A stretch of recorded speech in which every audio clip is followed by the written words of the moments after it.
Verrazano and his crew were actually off the coast of North Carolina's Outer Banks. What he saw was not an eastern sea, but what we call today Pamlico Sound. But Verrazano continued his mission northward to look for another passage. He was the first European to sail into New York Bay. Today, a statue sits in his honor in Battery Park in Lower Manhattan.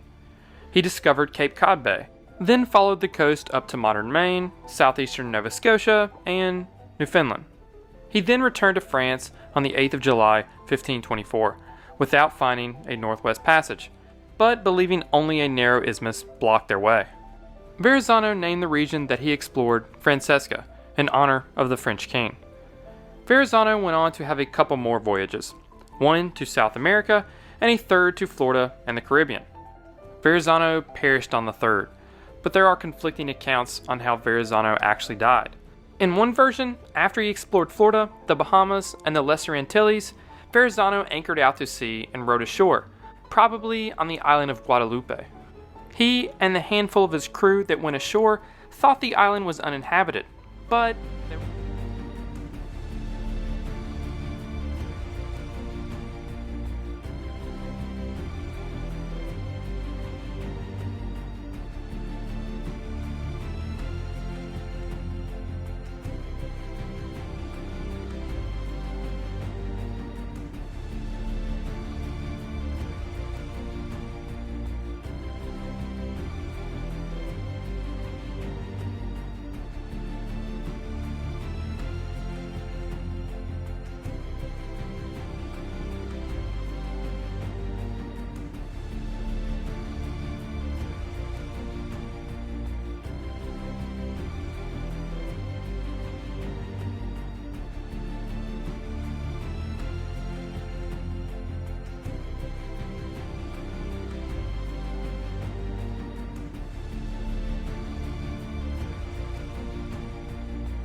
Hashtag Turtle Island. Did you know? Hashtag Dark Hidden History. Hashtag Ancient America.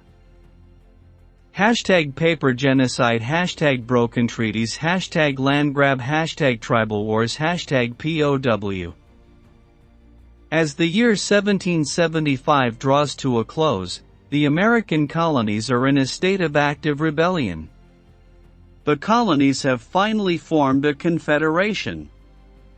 Their delegates, meeting in Philadelphia as the Second Continental Congress, continue to deny any intention of separating from the English connection, although their expressions of loyalty to George III lack conviction.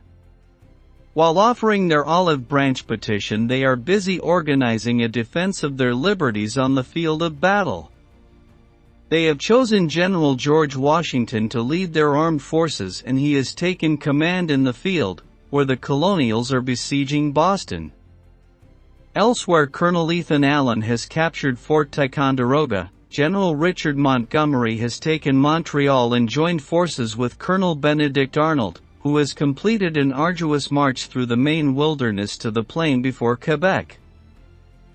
Throughout the colonies, sides are being taken and British intransigence is breeding American revolution.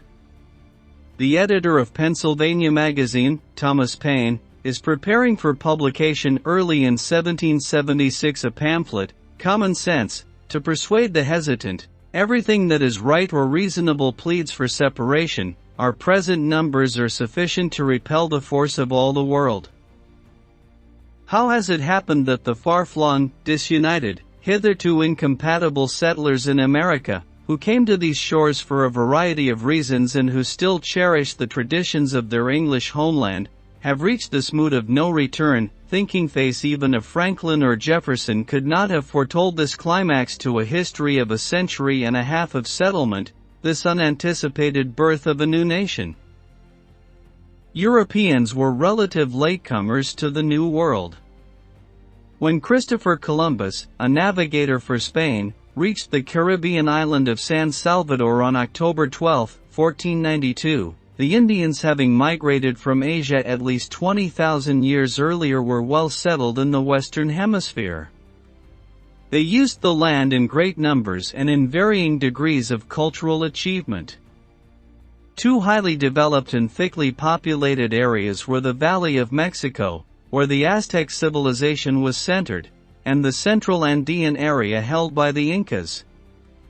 But north of the Caribbean Sea and of Mexico there were no highly civilized or populous Indian communities or rich resources in gold or silver to attract conquest by Europeans.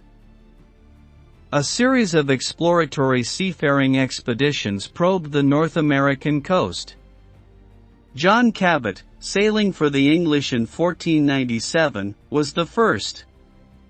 But he and the navigators in the French service who followed in the 16th century, Giovanni de Verrazzano and Jacques Cartier, failed to establish settlements. Contact with North America was maintained by seasonal fishermen and by explorers who sporadically traded for fur with the Indians, the French, and the St. Lawrence River, where Samuel de Champlain founded the trading post of Quebec in 1608. Henry Hudson sailing the Hudson River for the Dutch in 1609, the Dutch on the Delaware River in 1623 and the Connecticut River 10 years later, and the Swedes on the Delaware after 1638. Spain was more energetic and intensive in the incorporation of new regions and new peoples within its vast domains from California to Florida to the Straits of Magellan, but only at isolated posts,